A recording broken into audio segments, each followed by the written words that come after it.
नमस्कार। चलिए आज के इस मुख्य समाचारों से शुरुआत करते हैं। ग्लोबल टाइम्स की सरकारी हरकत, चीन 3 दिन में ट्विटर पर कर रहा गुमराह। चीनी सेना की तैयारियां, भारतीय फिल्मों को बैन करने की। भारतीय अमेरिका संबंधों को लेकर दे रहा है धमकी। भारत के दबाव के आगे झुका चीन, मेजर जनरल की स्तर की बातचीत के बाद 10 सैनिकों को किया रिहा। गांव में प्रवासी श्रमिकों और गरीबों के लिए आजीविका के लिए अवसर बढ़ाने के उद्देश्य से प्रधानमंत्री श्री नरेंद्र मोदी जी ने 20 जून 2020 को गरीब कल्याण रोजगार अभियान की शुरुआत करेंगे। इसके तहत मिशन मोड में 6 राज्यों में 50,000 करोड़ रुपए के कार्य करवाए जाएंगे। ये कार्य मनरेगा के तहत करवाए जाएंगे। बीबीसी न्यूज़ हिंदी ने खबर छापी है कि भारत चीन पर सर्वदलीय बैठक में मोदी ने कहा, न कोई हमारे क्षेत्र में घुसा, न किसी ने कोई पोस्ट पर कब्जा किया। वहीं नरेंद्र मोदी ने दूसरी तरफ कहा कि अभी तक कोरोना वायरस की वैक्सीन नहीं बनी है।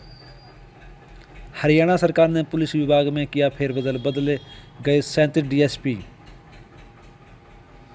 दैनिक जागरण की हेडलाइन की बात करें तो वहीं पर भी नरेंद्र मोदी जी द्वारा दिया गया सर्वदलीय बैठक में कई बातों को मुख्य तौर पर लिखा गया है। न कोई सीमा में घुसा है, न किसी पोस्ट पर हमारा।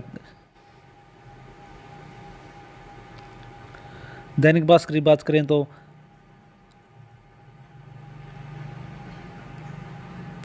राज्यसभा चुनाव को उन्होंने मुख्य तौर पर हेडलाइन में लिखा है कि राजस्थान से कांग्रेस के 2 और भाजपा को 1 सीट राज्यसभा में मिली, और वहीं पर मध्य प्रदेश में भाजपा को 2, कांग्रेस ने 1 सीट जीती।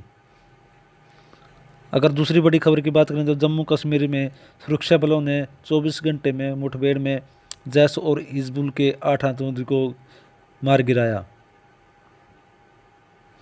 वहीं पर ई कॉमर्स कंपनियों को बताना होगा कि सामान भारतीय है या नहीं, क्योंकि 11 माह में चीन से 3 करोड़ 57 लाख का कारोबार किया।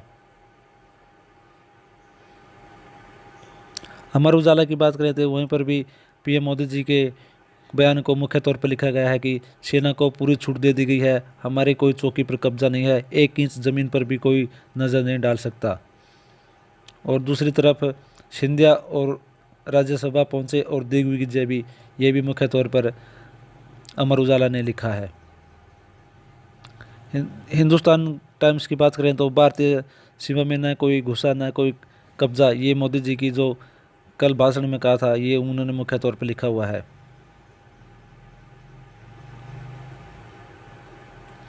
वहीं पर एलएसी पर जवानों की तैनाती बढ़ेगी, ये भी हेडलाइन में हिंदुस्तान टाइम्स ने लिखा हुआ है।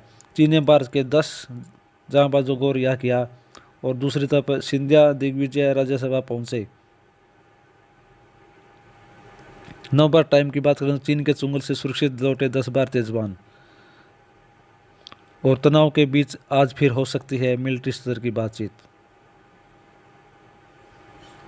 पंजाब केसरी ने भी लिखा है कि चीन के खिलाफ तैयारियां पूरी, पुलवामा व शोपियां में भीषण मुठभेड़ में 6 और आतंकवादियों को मार गिराया। हरी भूमि की बात करें तो देश की सेना ताकतवर है, कोई भी हमारी 1 इंच ज़मीन छू नहीं सकता, ये नरेंद्र मोदी जी द्वारा कहा गया कल दिया गया बयान है। और सहारा की बात करें तो भारत की सीमा में कोई नहीं घुसा, ये भी सहारा ने भी पीएम मोदी जी की कल कई बातों को मुख्य तौर पर लिखा हुआ है। और दूसरी तरफ दिग्विजय सिंह और सिंधिया जी शिबू चुनाव जीते। और दूसरी तरफ लिखा हुआ है चीन से निपटने को वायुसेना की मुस्तैदी, दिल्ली में सस्ता होगा कोरोना का इलाज। जनसत्ता की बात करें तो ना इस पे भी मोदी जी का बयान को मुख्य तौर पर लिखा गया है, ना कोई हमारे क्षेत्र में घुसा, ना चौकी पर कब्जा किया। और दूसरी तरफ सुशांत मर्डर केस को लेकर जनसत्ता में बयान लिखा हुआ है कि सुशांत के पेशेवर दुश्मनों की होगी पहचान।